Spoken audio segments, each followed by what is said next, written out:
نواسۂ رسول حضرت امام حسین اور ان کے جانثار ساتھیوں کی شہادت کا دن یوم عاشور پر ملک بھر میں مجالس اور جلوس۔ کراچی میں 10 محرم الحرام کا مرکزی جلوس نشتر پارک سے برآمد ہو کر روایتی راستوں پر گامزن۔ جلوس حسینیہ ایرانیہ کھارا در پر ختم ہوگا۔ لاہور میں یوم عاشور کا مرکزی جلوس نثار حویلی اندرون موچی گیٹ سے برآمد ہوا، جو روایتی راستوں سے ہوتا ہوا کربلا گام شاہ پہنچ کر اختتام پذیر ہوگا۔ پشاور کی مختلف امام بارگاہوں سے یوم عاشور کے 12 جلوس برآمد۔ اسلام آباد میں یوم عاشور کا مرکزی جلوس امام بارگاہ کرنل مقبول سے برآمد۔ جلوس مقررہ راستوں سے ہوتا ہوا امام بارگاہ قدیمی پر ختم ہوگا۔ کوئٹہ میں 10 محرم الحرام کا مرکزی جلوس علمدار روڈ سے برآمد ہوگا۔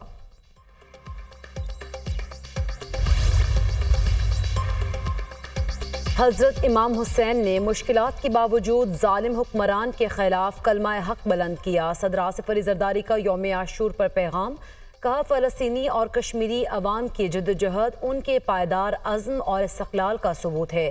وزیراعظم شہباز شریف نے کہا قوم کو اس وقت بڑے معاشی چیلنجز کا سامنا ہے۔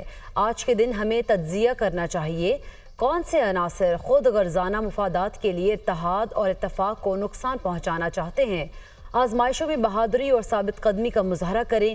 اللہ تعالی ہمیں حضرت امام حسین رضی اللہ تعالیٰ عنہ کے نقش قدم پر چلنے کی توفیق عطا فرمائے۔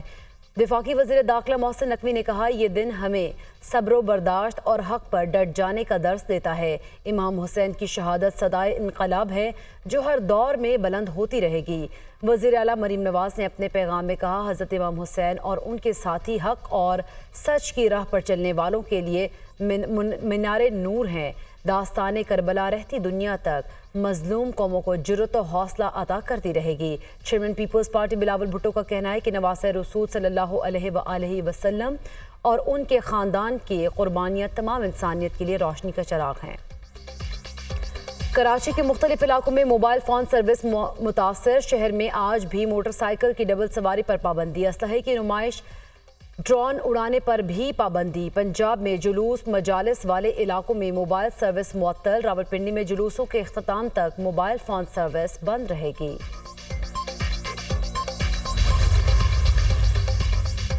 یوم عاشور پر چھوٹے بڑے شہروں میں مجالس اور جلوسوں کا انعقاد، میاں والی، چنیوٹ، نارووال، کھمالیہ، سیون شریف میں بھی یوم عاشور کے جلوس روایتی راستوں پر گامزن۔ جلوسوں اور مجالس کی سیکیورٹی کے لیے سخت انتظامات، جلوسوں کے CCTV کیمراز کے ذریعے مانیٹرنگ جاری۔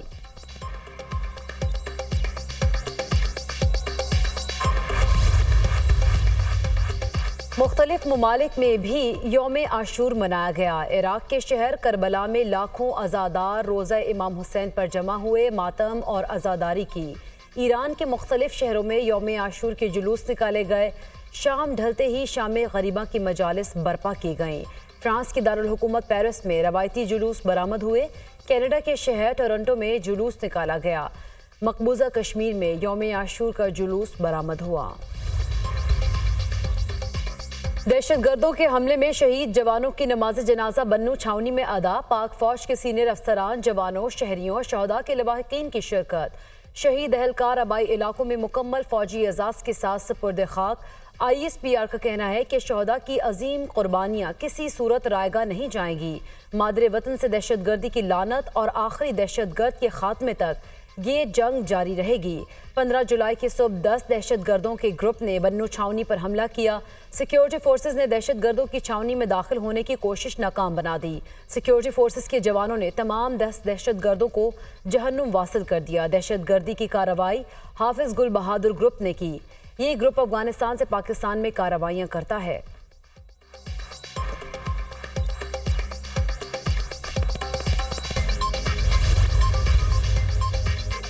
ترجمان پینٹاگون کا پاکستان میں دہشت گرد حملوں میں شہادتوں پر اظہار افسوس، شہداء کے اہل خانہ سے ہمدردی اور تعزیت کا اظہار۔ جنرل پیٹرک رائڈر کا کہنا ہے کہ انسداد دہشت گردی کے لیے امریکہ اور پاکستان ماضی میں بھی کام کر چکے، پاکستان کے ساتھ سیکیورٹی تعاون کے تعلقات برقرار ہیں۔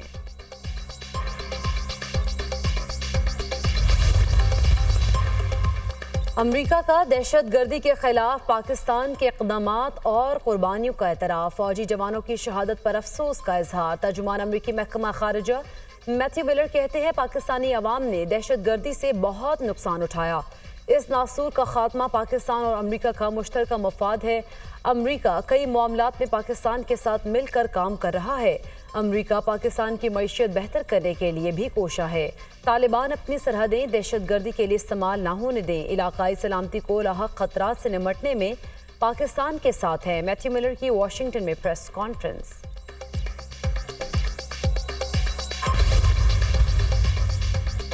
پیپلز پارٹی کسی سیاسی جماعت پر پابندی کے حق میں نہیں۔ خود کو لیڈر کہلانے کے لیے وہ اقدامات کرنے ہوں گے جو وہ نہیں کر سکے۔ وزیر اعلیٰ سندھ مراد علی شاہ کی میڈیا سے گفتگو۔ کہا پی ٹی آئی کو سیاسی جماعت کا رویہ اپنانا ہوگا۔ پی ٹی آئی کے لیڈر کی ہٹ درمی کی وجہ سے وہ اس جگہ پہنچے۔ وہ خود کو سیاسی جماعت کی طرح پیش کریں گے تو یہ پابندی نہیں لگے گی۔ اور دہشت گردی کی حالیہ لہر سے خیبر پختونخوا کے عوام کا خون بہہ رہا ہے۔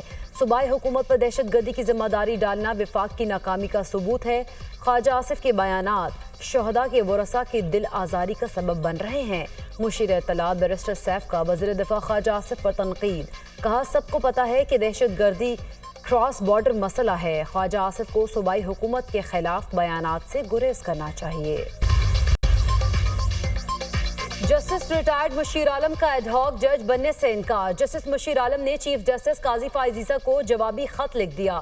فلاحی کاموں میں مصروف ہوں، موجودہ حالات میں بطور جج کام نہیں کر سکتا۔ جسٹس ریٹائرڈ مشیر عالم کا جواب۔ جسٹس ریٹائرڈ سردار طارق مسعود اور جسٹس ریٹائرڈ مظہر عالم میاں خیل نے ایڈ ہاک جج سپریم کورٹ تعیناتی پر رضامندی ظاہر کر دی۔ جسٹس ریٹائرڈ مقبول باقر نے تاحال رجسٹرار سپریم کورٹ کو جواب نہیں دیا۔ خطے کے دیگر ممالک کے نسبت پاکستان میں رواں مالی سال شرح نمو کم رہے گی۔ پاکستان میں رواں مالی سال معاشی ترقی کی رفتار 3.5% رہنے کا امکان۔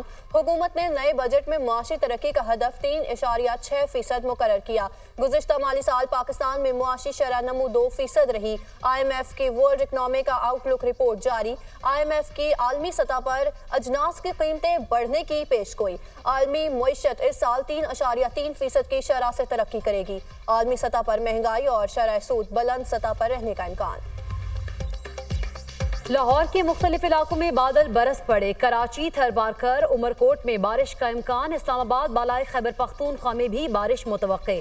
بلوچستان کے مختلف اضلاع میں بھی شام یا رات کو بارش ہو سکتی ہے۔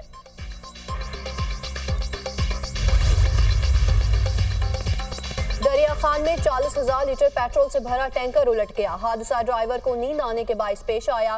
آئل ٹینکر محمود کوٹ سے اسلام آباد جا رہا تھا۔ علاقے میں کو سیل کر دیا گیا۔ ٹریفک کو متبادل راستہ اختیار کرنے کی ہدایت۔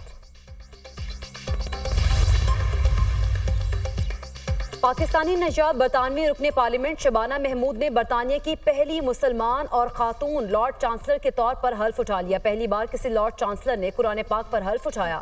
پہلی بار مسلمان اور خاتون رکن پارلیمنٹ کی اسٹیٹ اوپننگ تقریب کے موقع پر بادشاہ چارلز کو ان کی تقریر پیش کریں گے۔ برطانوی آئین کے مطابق lord chancellor secretary of state برائے انصاف ہوتا ہے۔ یہ عہدہ ایک وزیر کے برابر ہوتا ہے جو انگلینڈ اور ویلز میں عدالتوں اور قانونی معاملات کو دیکھتا ہے۔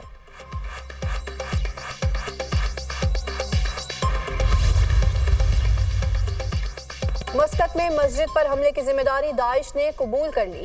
حملے میں 4 پاکستانیوں سمیت 6 افراد جاں بحق 30 زخمی ہوئے۔ عمانی پولیس نے جوابی کارروائی میں 3 حملہ آوروں کو ہلاک کر دیا۔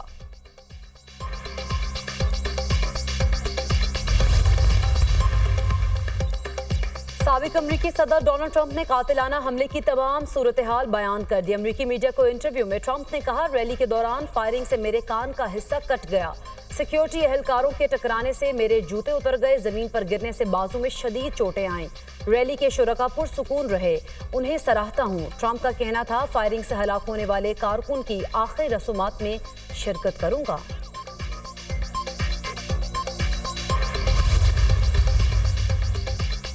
امریکہ کے ڈیموکریٹک سینیٹر باب میننڈیز کرپشن کیس میں قصوروار قرار۔ نیو یارک کی دفاعی عدالت نے فراڈ، رشوت سمیت 16 الزامات میں مجرم قرار دیا۔ وہ لاکھوں ڈالر نقدی، لگژری کار اور سونے کی اینٹوں کے عوض اپنا دفتر غیر ملکی طاقتوں اور بزنس مین کو فروخت کرنے کی اسکیم میں بھی ملوث پائے گئے۔ میننڈیز 7ویں امریکی سینیٹر ہیں جنہیں مجرم قرار دیا گیا۔ سینٹ میں ڈیموکریٹک رہنماؤں کا میننڈیز سے فوری استعفے کا مطالبہ۔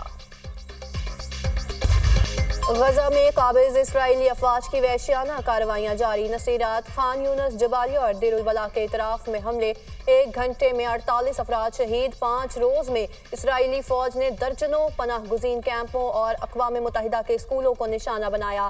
300 سے زائد فلسطینی شہید، 800 سے زائد زخمی ہوئے۔ شہداء کی مجموعی تعداد 38,713 ہو گئی۔ 89,166 فلسطینی زخمی ہیں۔ گزشتہ ہفتے میں ہونے والے حملے اب تک کے سب سے بڑے خونریز حملے ہیں۔ غزہ میں کوئی مقام محفوظ نہیں رہا، اسرائیلی حملے بند کریں، انتونیو گوتریس کی اپیل۔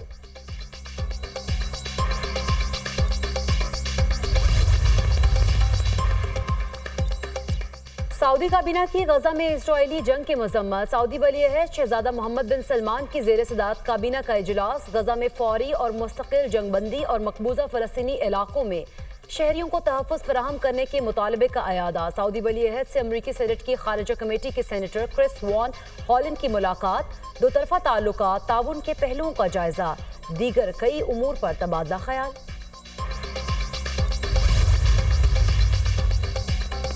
اسرائیلی جارحیت نے غزہ کو ملبے کا ڈھیر میں بدل دیا۔ ملبہ صاف کرنے میں 15 سال لگ سکتے ہیں۔ مہاجرین کے لیے کام کرنے والی اقوام متحدہ کی تنظیم انروا کا انکشاف۔ تنظیم کا کہنا ہے کہ غزہ میں 4 کروڑ ٹن ملبہ صاف کرنے پر 50 کروڑ ڈالر سے زائد اخراجات ہوں گے۔ ملبے میں دھماکہ خیز اور دیگر خطرناک مواد بھی شامل ہو سکتا ہے۔ اقوام متحدہ کا کہنا ہے کہ ملبے میں انسانی لاشیں بھی دبی ہوئی ہیں۔ اسرائیلی غزہ پر اب تک 50,000 بم گرا چکا ہے، جن میں سے 2,000 سے 3,000 کے درمیان بم پھٹ نہیں سکے۔ اسرائیلی آرمی ریڈیو کا اعلان۔